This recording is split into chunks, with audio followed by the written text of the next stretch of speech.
বন্ধুরা, কেমন আছেন সবাই? আপনি ভাবছেন আপনার একটা ফোনের দরকার, এটা পুরাতন ফোন কেনার জন্য আগ্রহ প্রকাশ করতেছেন। তো এখন এই পুরাতন ফোনটা কেনার জন্য আপনি যে ফোনটা কিনবেন সেই ফোনটাতে আসলে কোনো প্রবলেম আছে কিনা সেটা আপনি কিভাবে বুঝবেন?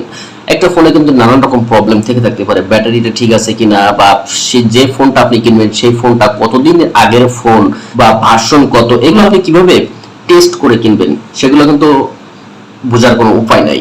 যার কাছ থেকে আপনি ফোনটা কিনবেন সে কিন্তু আপনাকে বলবে না যে আমার মোবাইলের এই প্রবলেম বা ওই প্রবলেম, সেটা কিন্তু আপনাকে নিজে জানতে হবে।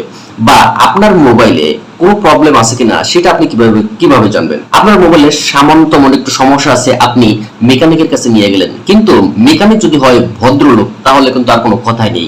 সামান্য একটু কাজের জন্য আপনার কাছ থেকে কিন্তু মোটা অঙ্কের একটা টাকা কিন্তু সে আপনার কাছ থেকে হাতিয়ে নেবে, আর আপনি জানবেনও না যে আপনার মোবাইলে আসলে কি সমস্যা। তো চলুন এটা থেকে আমরা কিভাবে সমাধান করতে পারি এবং পুরাতন মোবাইলটা কেনার আগে আমরা কিভাবে মোবাইলটা চেক করতে পারি সেটা দেখে আসি। তো মূল কাজে যাওয়ার আগে আপনাদের কাছে একটাই রিকোয়েস্ট, এখনো পর্যন্ত যদি আমাদের চ্যানেলটি সাবস্ক্রাইব না করে থাকেন এবং পেজটি ফলো না করে থাকেন তাহলে চ্যানেলটি সাবস্ক্রাইব এবং পেজটি ফলো করুন, কারণ এরকম ইনফরমেটিভ ভিডিও কিন্তু আমরা প্রতিনিয়ত আমাদের চ্যানেলে বা পেজে আমরা আপলোড দিয়ে থাকি। তো এই জিনিসটা চেক করার জন্য আপনার মোবাইলে ছোট একটি অ্যাপস লাগবে, সেই অ্যাপসটি আমরা ওপেন করলাম। ওপেন করার পরে দেখেন এরকম একটা ইন্টারফেস কিন্তু আমাদের সামনে চলে আসলো। আমাদের মোবাইলের যে ড্যাশবোর্ড, সেই ড্যাশবোর্ডটা কিন্তু এখানে দেখাচ্ছে, আমাদের মোবাইলের পুরো ডিটেইলসটা কিন্তু এখানে দিয়ে আসছে। এখন যদি একটু নিচে আসি, নিচে আসার পরে দেখেন ইন্টারনাল স্টোরেজ কত পার্সেন্ট, টোটাল আমাদের মোবাইলের স্টোরেজ কত এবং ভরা আছে কত সেটা কিন্তু দেখাচ্ছে। তারপর আছে ব্যাটারি।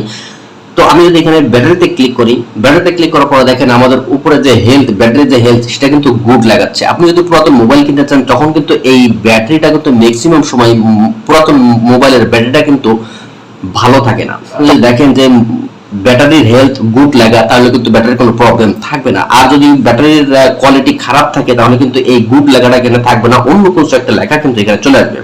তারপর এই ব্যাটারিটার টেম্পারেচার বা ব্যাটারিটার মূল ডিটেইলস কিন্তু দেওয়া আছে এবং সর্বনিম্ন সর্বোচ্চ নিচে দেখেন এই ব্যাটারিটার কত ক্যাপাসিটি সেটাও কিন্তু এখানে নিচে দেখা যাচ্ছে। তো আমরা আবার একটু ব্যাগে আসলাম, ব্যাগ আসার পর আমাদেরকে সেই ইন্টারফেসে কিন্তু আবার নিচে চলে আসলো। চলে আসার পর একটু যদি আপনারা নিচে আসেন, নিচে আসার পর দেখেন এখানে আমাদের মোবাইলের টোটাল সেন্সর আছে 23টি এবং কয়টা অ্যাপস ইনস্টল করা সবগুলো কিন্তু এখানে দেখা যাচ্ছে। দেখানোর পরে মূল যে বিষয়টা, সেই বিষয়টা হচ্ছে আপনি একটু ইনস্টল করে ডান সাইডে আসবেন। আসার পরে এখানে দেখেন লেখা আছে টেস্ট, এই টেস্টে আপনি ক্লিক করবেন। ক্লিক করার পরে আপনার মোবাইলের যতগুলো সেন্সর বা ডিসপ্লে, মাল্টিপ্লে লাইট ও যন্ত্রাংশ আছে সবগুলো কিন্তু আপনি এখানে পেয়ে যাবেন। তো আপনি এখান থেকে একটা একটা করে সবকিছু কিন্তু আপনি টেস্ট করতে পারবেন। দেখেন এখানে যদি ডিসপ্লে আছে, যদি আমি ডিসপ্লের উপরে ক্লিক করি, ক্লিক করার পরে যদি আমি এখানে নেক্সট বাটনে ক্লিক করি, দেখেন আমাদের ডিসপ্লেটা কিন্তু এরকম দেখা যাচ্ছে। আপনি যদি এখানে টাচ করেন দেখেন একটা সাদা রং আসলো, আবার যদি টাচ করেন লাল, আবার যদি টাচ করেন হলুদ, আবার যদি টাচ করেন নীল কালার। এইভাবে কিন্তু আপনি আপনার ডিসপ্লে যখন টাচ করবেন, যখন কালার যখন এরকম চেঞ্জ হবে তখন আপনি বুঝবেন যে আপনার ডিসপ্লেটা ঠিক আছে। তারপর আপনি এখানে ইয়েস বাটনে ক্লিক করবেন। ক্লিক করার পরে প্রত্যেকটা অপশন, এখানে যতগুলো অপশন আছে সবগুলো অপশন কিন্তু আপনি এইভাবেই চাই একটা একটা করে টেস্ট করে নিতে পারবেন যে আপনার এই জিনিসগুলো, আপনার মোবাইলের এই জিনিসগুলো সঠিক আছে কিনা। এখন আপনার মোবাইলের মাইক্রোফোনটা ঠিক আছে কিনা সেটা যদি টেস্ট করতে চান তাহলে এই মাইক্রোফোনের উপরে আপনি ক্লিক করবেন। ক্লিক করার পরে এখানে যে অ্যালাউ আছে অ্যালাউটার উপরে ক্লিক করবেন। ক্লিক করার পরে দেখেন আমি যে কথা বলছি আমাদের এখানে কিন্তু একটা স্পন্সর হচ্ছে, দেখেন সবুজ একটি দাগ কিন্তু হচ্ছেন, তার মানে আমাদের মাইক্রোফোনটা কিন্তু মোবাইলের ঠিক আছে। তো আমি এখানে যে ইয়েস বাটনটা আছে এই ইয়েস বাটনে ক্লিক করলাম, দেখেন এটাও কিন্তু টিক চিহ্ন উঠছে। এইভাবে প্রতিটা জিনিস আপনি কিন্তু এক এক করে চেক করবেন।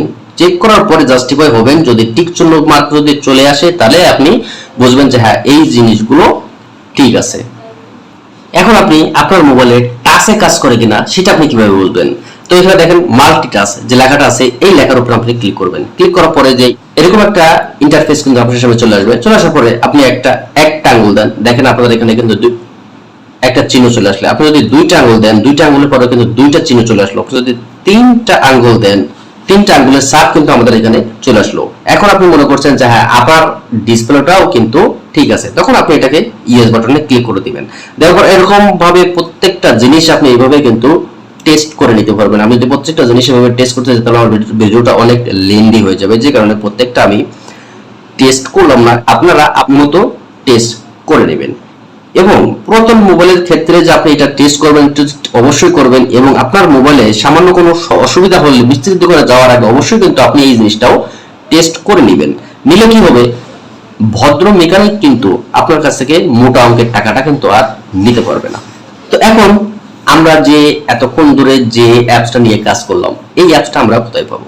তো আমাদের মোবাইলের যে প্লে স্টোর আছে, এই প্লে স্টোরটা আমাদেরকে ওপেন করতে হবে। ওপেন করার পরে এখানে দেখেন device info phone CPM system, এই অ্যাপসটা আপনারা প্লে স্টোর থেকে ইনস্টল করে তারপরে চেক করবেন। তো এই ছিল বন্ধুরা আমাদের আজকের ভিডিওটা যদি আপনাদের কাছে সামান্যতম উপকার হয়ে থাকে শেয়ার করে অন্যকে দেখার সুযোগ করে দিবেন। ভালো থাকবেন, ততক্ষণ আল্লাহ হাফেজ।